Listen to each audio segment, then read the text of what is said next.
ગામમાં આવ્યું જળ પ્રલય, ખેતરો પર ધોવાયા. દ્રશ્યો આપને બતાવીશું રાજકોટના ધોરાજી તાલુકાના નાની મારડ ગામના. ધોરાજી તાલુકાના નાની મારડ, મોટી મારડ, ચીચોડ, પાટણ વાવ, કલાણા, ભાડેર સહિતના ગ્રામ્ય વિસ્તારોમાં વરસ્યો મુશળધાર વરસાદ. આ ગામોમાં 20 ઇંચ જેટલો વરસાદ ખાબકતા ખેતરો તળાવમાં ફેરવાયા હતા. નાની મારડ ગામની 900 વીઘા જમીન પાણીમાં ગરકાવ થઈ ગઈ હતી.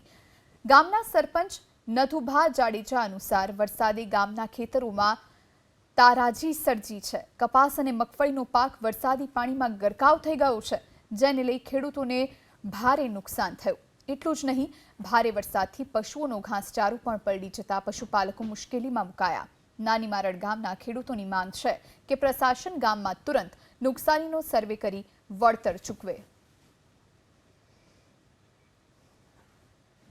18 થી 20 ઇંચ વરસાદ થયો છે અને 2-3 દિવસમાં તો 26-27 વરસાદ થયો છે. પણ એટલે ખેડૂતોને 900 થી 1000 વીઘામાં બધાય પારા ધોઈ નાખ્યા છે. ખેતીનું બહુ જ નુકસાન મોટું થયું છે. એટલે મારી એક સરકારશ્રીને વિનંતી છે કે ધારાસભ્યશ્રી, સંસદ સભ્યશ્રી રૂબરૂ મુલાકાત લઈ અધિકારીશ્રીઓ રૂબરૂ આખું સર્વે કરાવે અને અમારા ગામને જેટલી થાય એટલી સહાય આપવાની ખાસ જરૂર છે. ખેતાપાડા બધું ધોવાઈ ગયું છે, તો જેમ બને એમ સરકાર મદદરૂપ થાય એવું અમે ઈચ્છીએ છીએ. કરોડો રૂપિયાની નુકસાની છે ગામની અંદર, અને બધાના ખેતર છે. અત્યારે કપાસ ઊભા છે, એની અંદર પાણી ફરી ગયું, કપાસ બધાય સુકાઈ જવાના છે.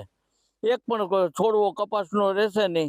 ગામની અંદર આ 900 વીઘામાં કપાસ ફેલ થઈ જશે. અને પારા તો એક રહેવા નથી દીધા ખેતરોના. રૂબરૂ આવીને જો મુલાકાત લે તો ખબર પડે. એમને કેમ ખબર પડે કે આ તો કેટલું નુકસાન.